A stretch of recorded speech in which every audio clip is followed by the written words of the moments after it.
Good afternoon. On behalf of the Center for Online and Continuing Education, we want to welcome you to our presentation today.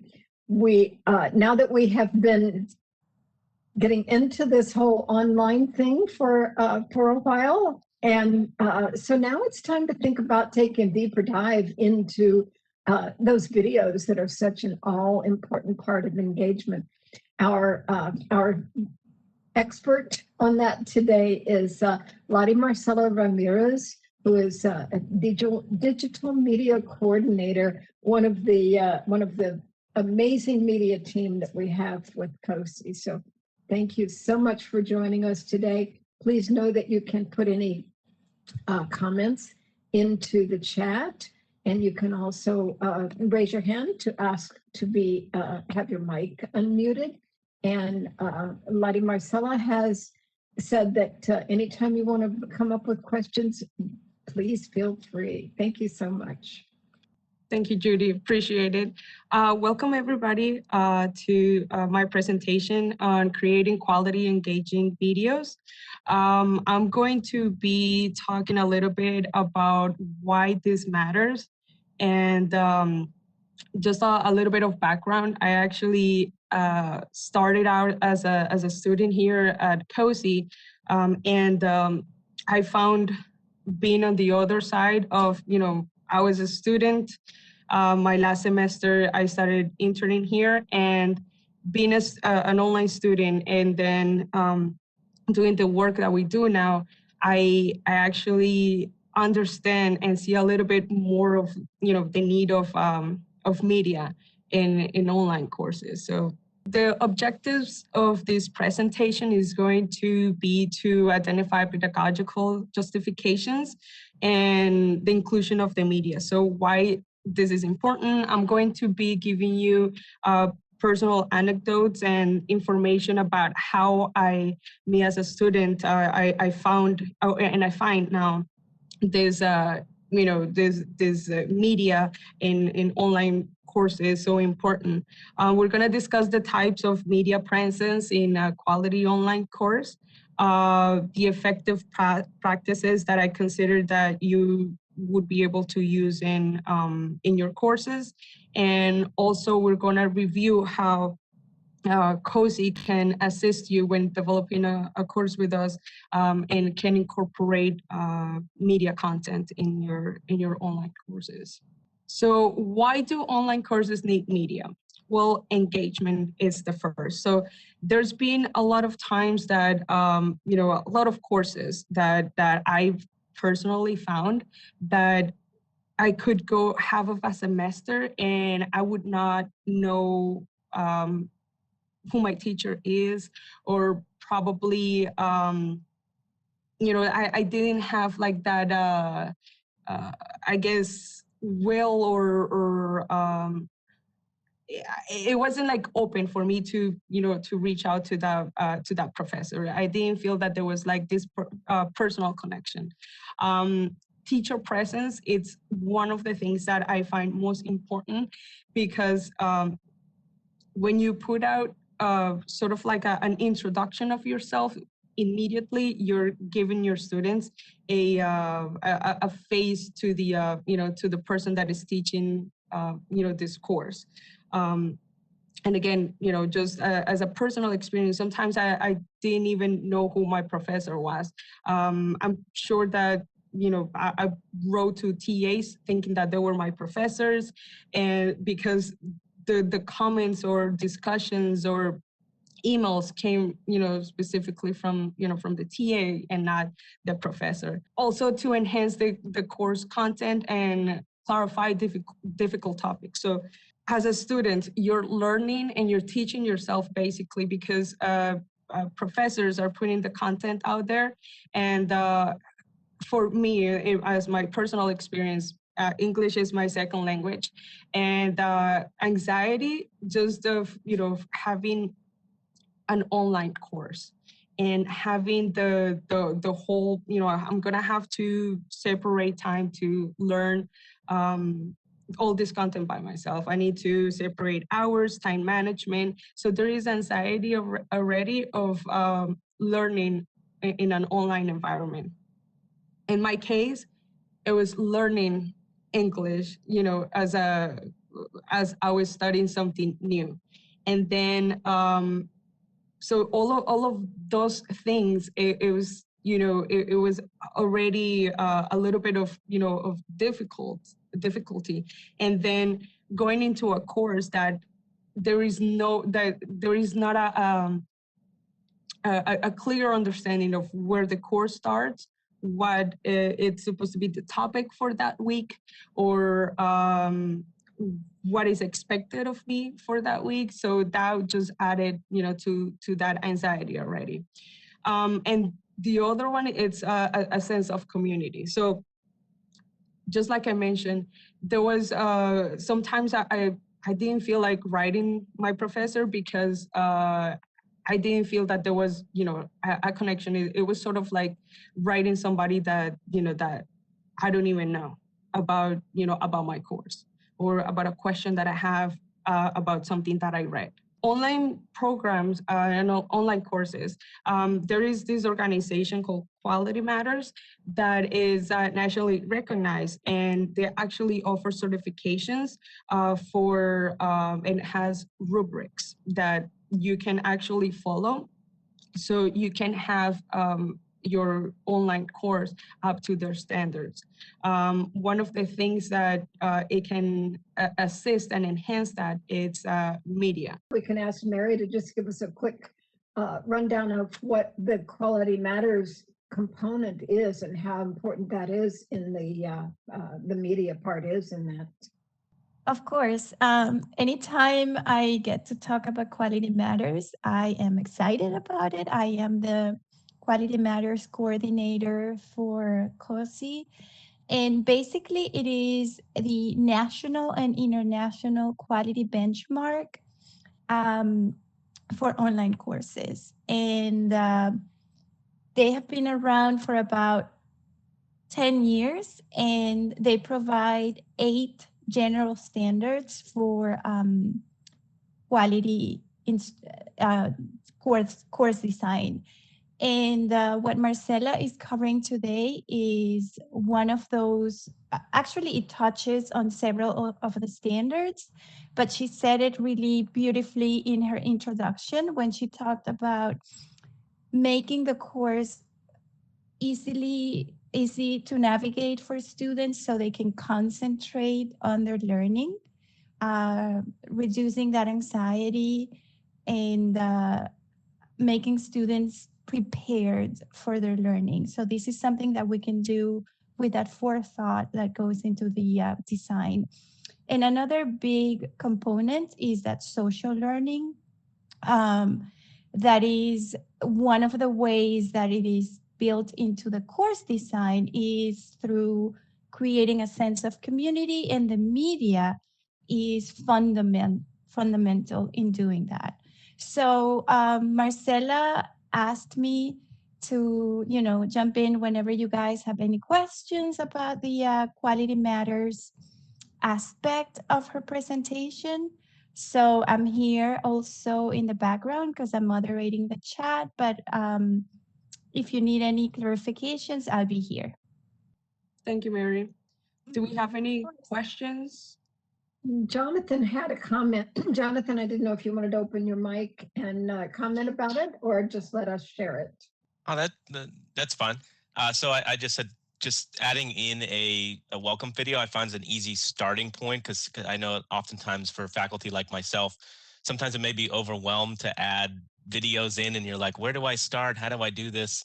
And so I found just really adding a welcome video, kind of giving the students an overview, is really just an easy starting point for faculty to do, and especially for an online course. It just gives the students a little more of a personal aspect to kind of see who you are, and really just feel a little bit more at ease for the course, especially when they first get in, because there's a lot of things happening right at the start. So that's just what I've found. Thank you. Yes, I actually very much agree with that. It's sort of like a welcome to the course, and excited to for you to be here. So yeah, it's always nice to, to walk, like signing into a course, walk in, and then, seeing, first thing is, the person, the faculty, the person on the other side of the computer, that is actually going to be teaching me valuable information, for that entire semester. All right, so types of media in an online course. So media doesn't necessarily means that you have to record a video. You can actually write a welcome message. Again, as a student, I find that, I can identify it better when I see either a picture at least, or, having, a face to, to the voice, or the letters that are going to be sending me, assignments, or, emails, or communications. So what we actually suggest is, like Jonathan suggested, having a welcome message, or what we like to suggest is a personal introduction. So the reason of the personal introduction is so, again, the students can learn who's going to who's going to be their instructor, what their background is. I feel that, as the subject matter expert, I'm usually looking up to that person as, as who I'm eventually going to be, right? So you're the person that it's doing the topic, or, the position or the job that I'm going to school for. So I would love to hear about, your background, how you started out, how you got into, into what you're doing now. That's always so welcome when I can actually, sort of like relate to when I'm studying what, what you're about to teach me, and that you're the person that is telling me, this might be a roadmap for you. So personal introduction, we usually suggest to have a background, throw that little personal touch, like information that you would like to share, hobbies or interests. This actually, it doesn't have to be long. When you are teaching face to face, you just, you're there, they see you in person. So you tell them, I've been teaching here, for so many years, or I just started.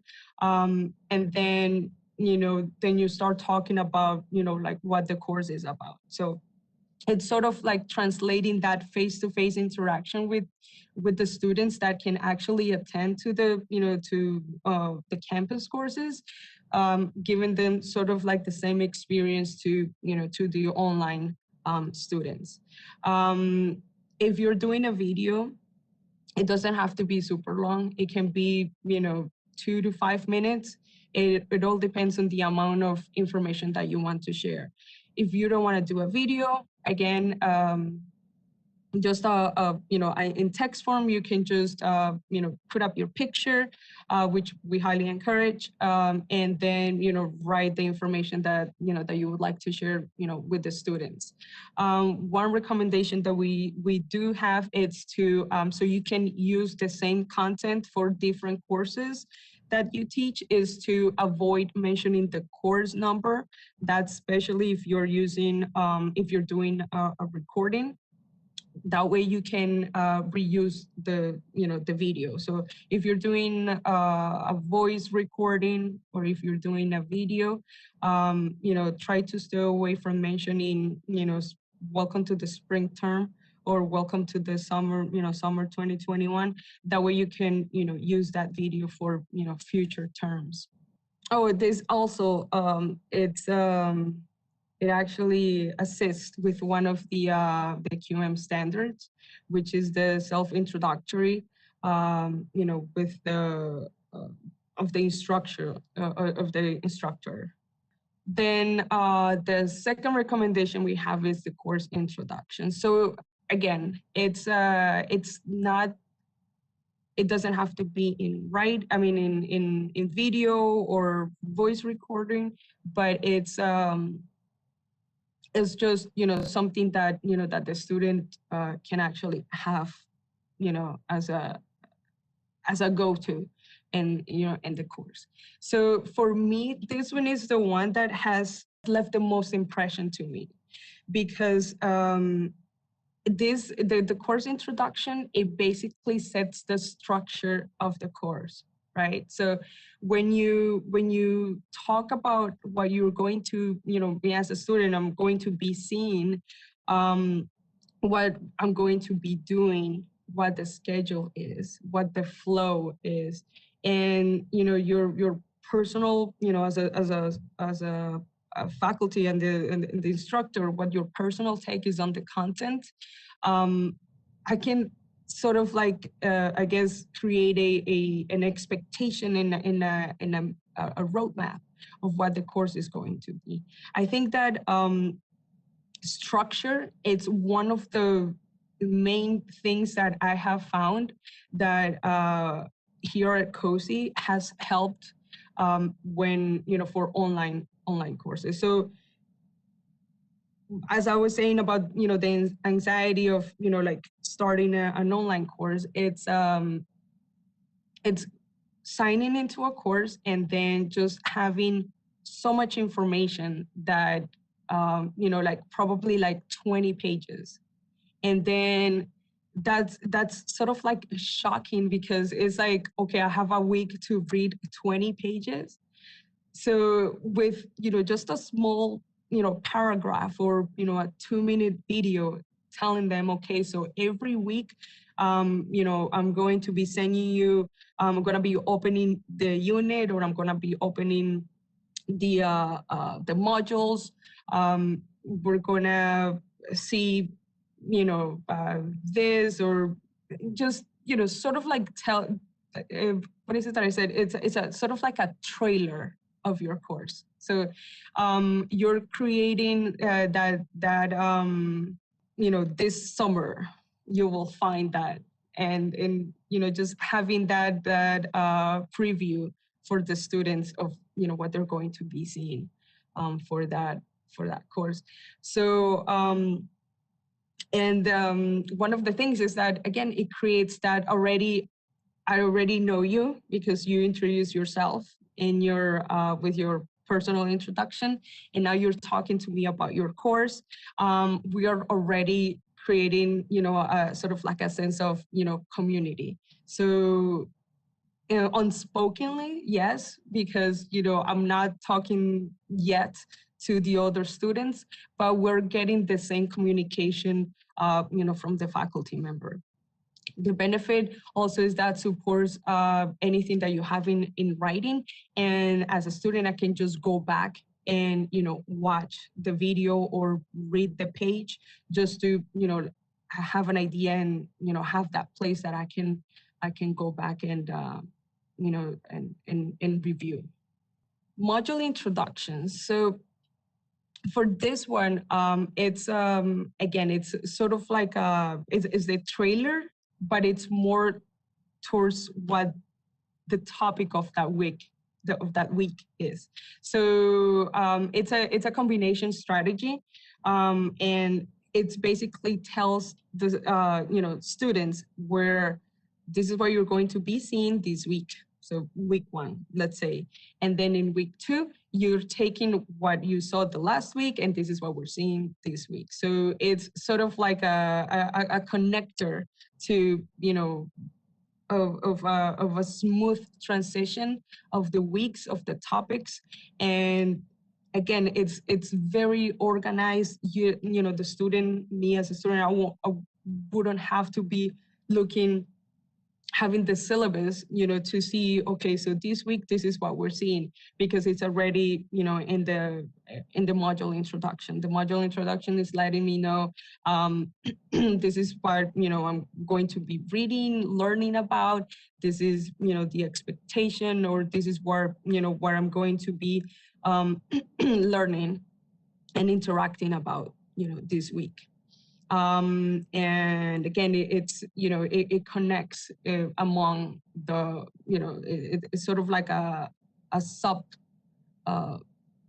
trailer of, of the main trailer. So to be continued. Do we have any questions yet? Marcela, yes, we Yes. do. And I'm going to be calling on all the other IDs and members of COSI staff who are here, media and other support staff. So we have a concern on the chat that students may not be seeing or watching the videos as much as, it would be wanted, and especially towards the end of the course. So before you go into content lectures, which is probably more directly related to that, we would like to, hear what other IDs have to say about that, or our media team. I do have a few ideas, but I think I'm going to want to let other IDs share first. And I think Nancy has brought a couple of points in as well. Yeah, no, my comments were honestly directed to the different topics that the presenter was covering regarding the module intro videos and the topic of including media in your course. And one thing that Dr. Judy Summers has mentioned to me so many times is to always keep an open mind, and you want to always humanize your course. So one thing that I included in the chat was to try to change it up, and for students to, especially with my asynchronous courses where we do not have any live sessions going on, providing, voice messages, video announcements, just ways for students to, give that personal kind of feel to your course. So that was just that was my comment. And regarding the students not viewing your videos, I think that's something that I notice in my classes on and off throughout the semester. I usually keep an eye on it more for my fully online asynchronous courses, since when I have live sessions, there are students that just get what they need from that live session. So I don't monitor it as much, but I'd love to hear the feedback that the COSI team has regarding, how to address it.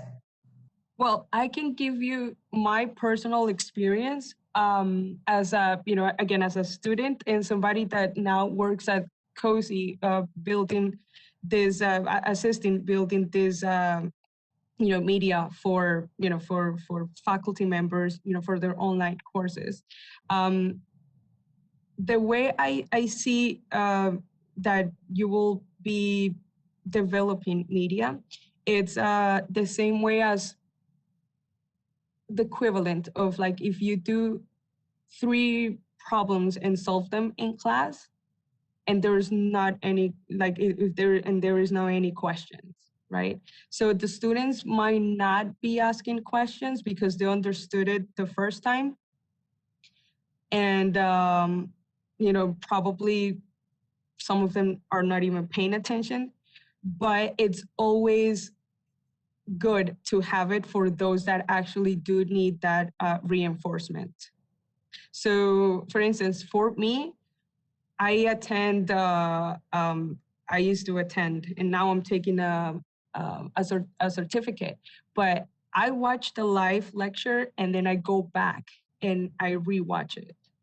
So again, and it might be, because, my English is as a second language, but I find it better when I can, I can have the content and rewatch it. And I think that that's the reason why I actually, for my bachelor's, I was working 40 hours a week, and I was forced to take online courses, as many as I could.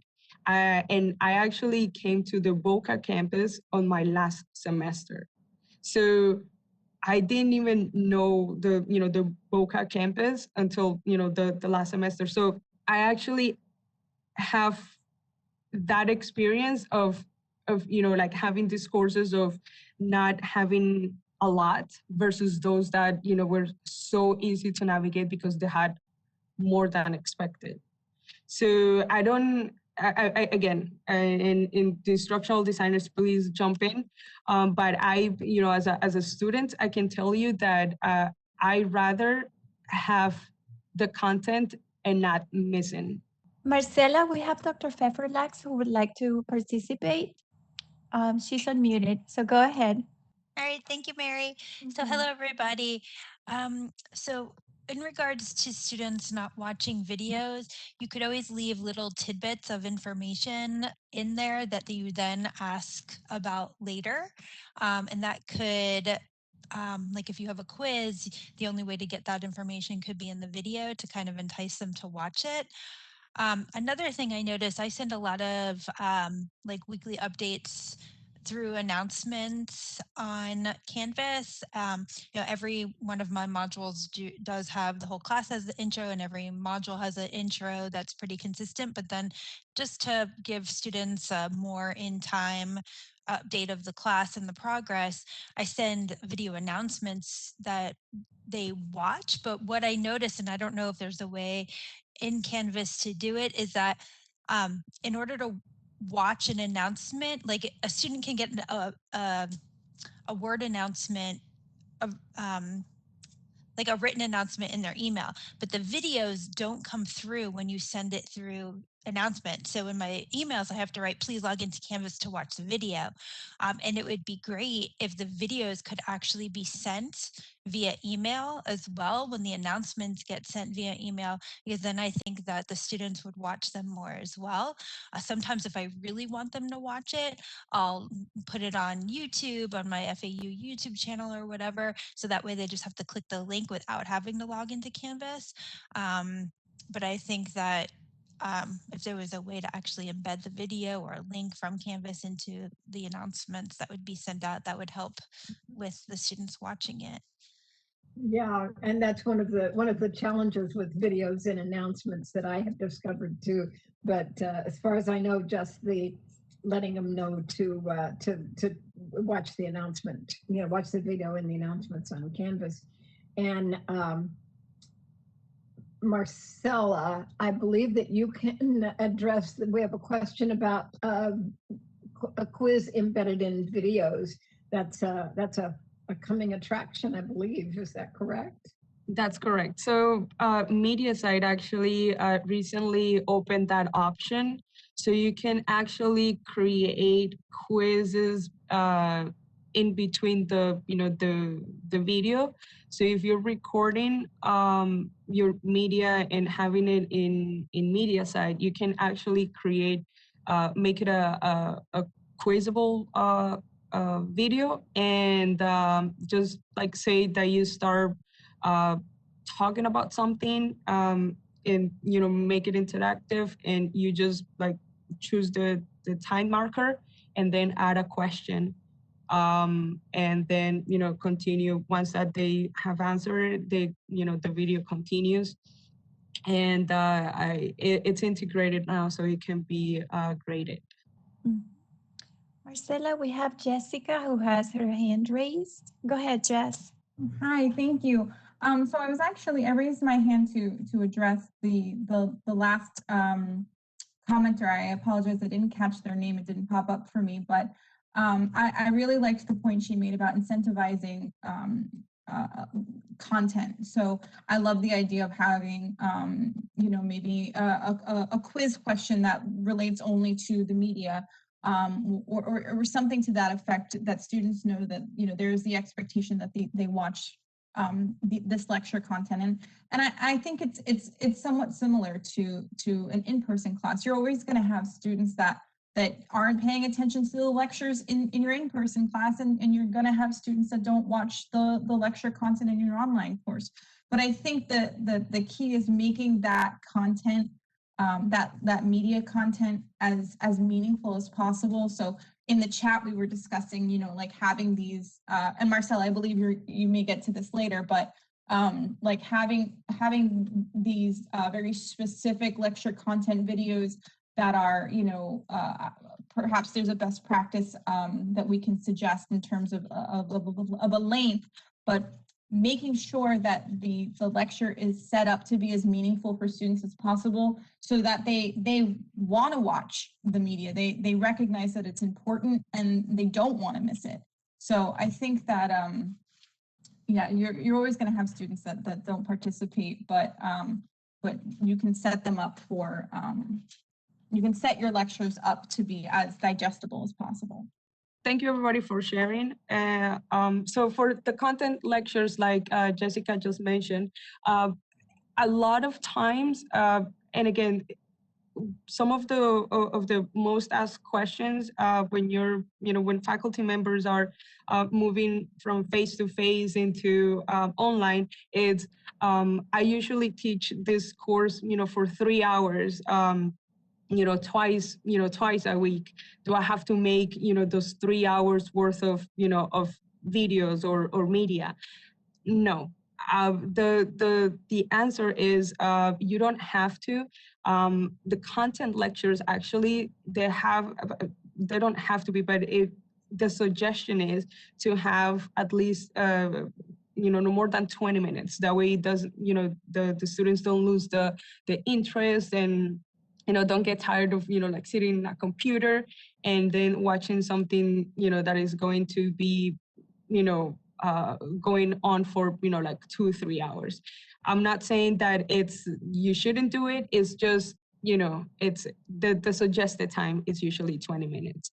However, if your topic requires an hour or an hour and a half, by all means, you should definitely do it, because the student needs that information. They need to, get that knowledge from you, right? So the comment that I usually tell faculty members is, what is the information that, based on the readings, on the content that they have to read for the week, that they don't, the external media that you have probably suggested or, delivered to them.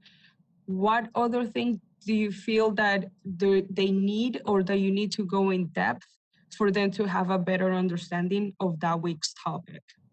So that would be the content lecture that, that we would recommend having and, going into detail about. So, to keep the theme of the movie scenes, it's think about what a director would do, to give the background of of a story, what you can do to facilitate better understanding of the topic, and how you can make it engaging, so that the content is being received and understood. So for now, I'm going to go ahead and provide the COSI media services. When you're developing a media, an e-design or a course design update with us, we provide a couple of services. Right now, because of the pandemic, we're actually assisting faculty members to do their own media, so they don't have to come into the studio if they don't want to. The self-recording support is basically, we assist you setting up a training with, for media side with OIT, one-on-one training.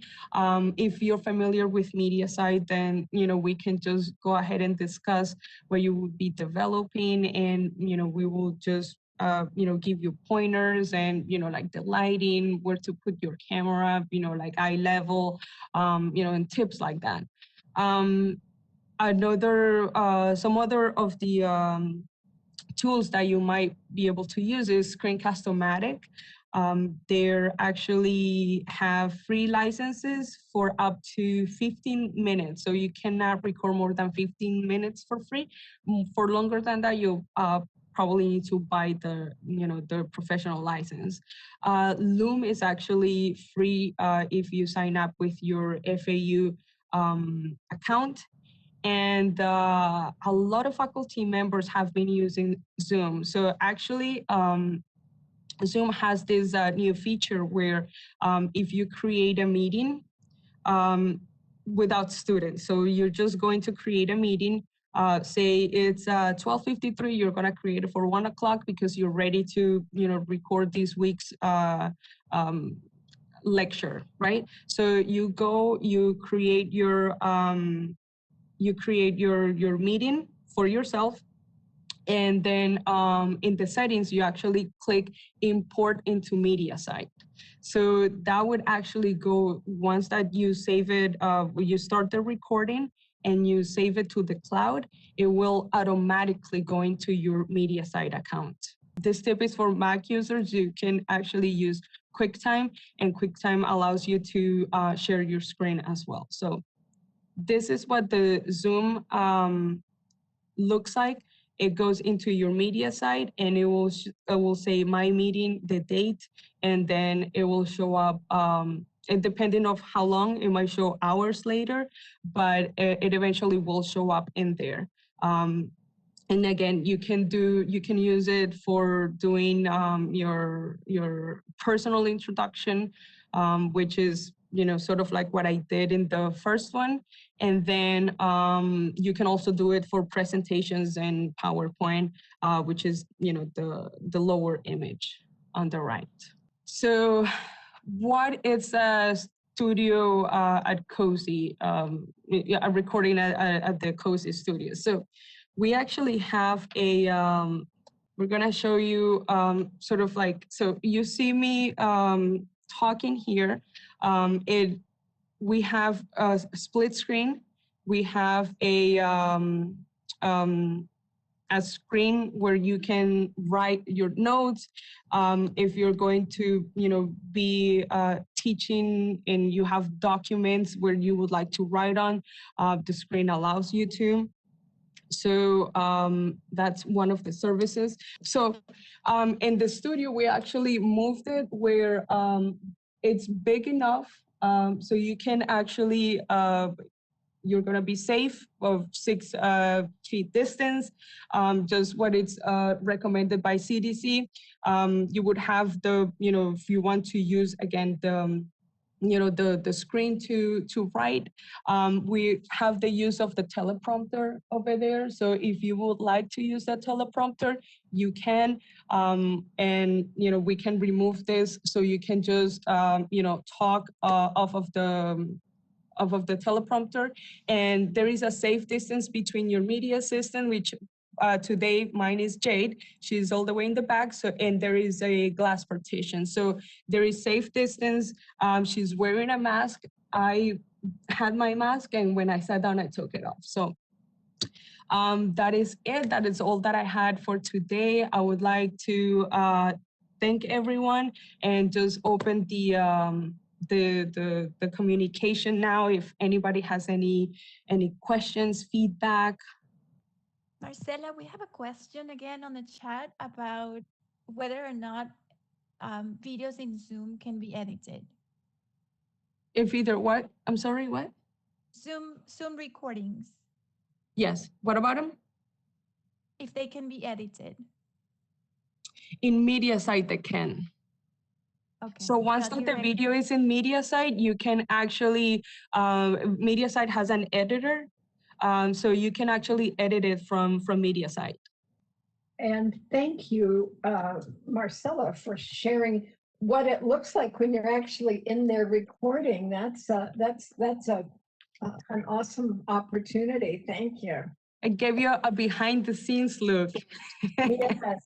Absolutely. The movie theme. Yes, I love it. I love it with all of the teleprompter and the people everywhere and Yes.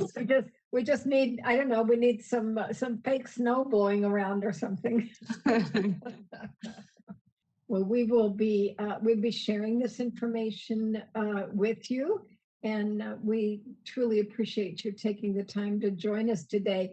If we did not get your questions answered, please reach out and let us know. We'll be more than happy, and in fact, you can reach out to the media team if you would like to schedule your very own opportunity to be a superstar.